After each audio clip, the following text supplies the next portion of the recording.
नमस्ते दोस्तों, स्वागत है आपका stock market secrets unlocked India edition के डे 3 में। आज हम बात करने वाले हैं एक बहुत ही इम्पोर्टेंट टॉपिक पर, अपना पहला स्टॉक पोर्टफोलियो कैसे बनाएँ। अगर आपने पहले 2 वीडियो देखे हैं, तो आप जानते हैं स्टॉक मार्केट क्या होता है, आईपीओ कैसे काम करता है और अब असली एक्शन का समय आ गया है इन्वेस्टिंग शुरू करने का। सबसे पहला सवाल जो आपको खुद से पूछना है, मैं इन्वेस्टिंग क्यों कर रहा हूँ? क्या आप लॉन्गर टर्म वेल्थ बनाना चाहते हैं? क्या आपको आपका अपना घर बनाना है? या फिर आप चाहते हैं फाइनेंशियल फ्रीडम जहाँ पैसे आपके लिए काम करें? जब आपको अपना गोल पता होता है, तो आपको ये भी समझ आता है कि कितना रिस्क लेना चाहिए और कितने सालों तक के लिए इन्वेस्ट करना है।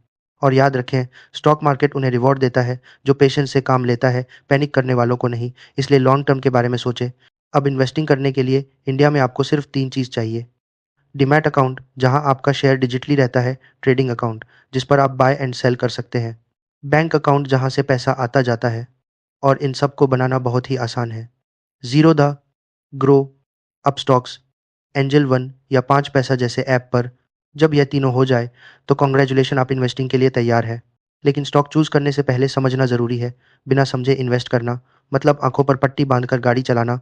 इन्वेस्ट करने के 2 तरीके हैं। फंडामेंटल इन्वेस्टिंग, कंपनी की फाइनेंशियल प्रोडक्ट्स, फ्यूचर पर ध्यान दो। टेक्निकल इन्वेस्टिंग, प्राइस चार्ट्स और शॉर्ट टर्म ट्रेंड्स। बिगिनर्स के लिए फंडामेंटल इन्वेस्टिंग ज़्यादा सेफ होती है। अब बात करते हैं आपके पहले पोर्टफोलियो की, जहां आपके स्टॉक का कलेक्शन होता है। शुरुआत में छोटा अमाउंट रखना है, 500 या 1000 पर मंथ भी परफेक्ट है। और सबसे बड़ी बात, सब पैसा एक ही स्टॉक में मत डालिए, डिवर्सिफाई कीजिए। डिफरेंट सेक्टर में पैसा बाँटना ज़रूरी है, जैसे banking, IT, FMCG, health care.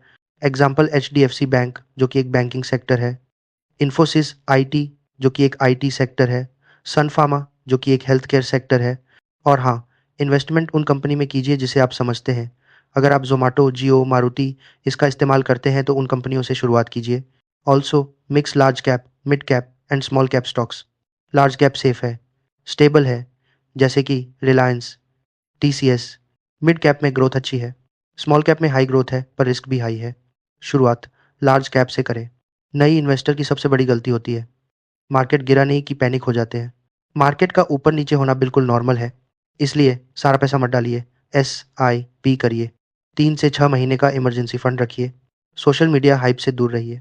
Warren Buffett कहते हैं, जब सब लालची हो जाए तब डर जाओ, जब सब डर जाए तो लालची हो जाओ। इन्वेस्ट करने के बाद पोर्टफोलियो रोज मत चेक करो, बस 3 से 6 महीने में एक बार देखिए। देखिए क्या कंपनी स्ट्रांग है, क्या कंपनी परफॉर्मेंस सही है। ट्रैकिंग ऐप जैसे money control, ticker tape, screener इन यूज़ करना काफ़ी हेल्पफुल है। स्टॉक मार्केट कोई क्विक रिच मशीन नहीं है। वॉरेन बफेट हो या राकेश झुनझुनवाला, सब ने पैसा सब्र और लॉन्ग टर्म इन्वेस्टिंग से बनाया है। कंसिस्टेंसी रखिए और कंपाउंडिंग को अपना काम करने दीजिए।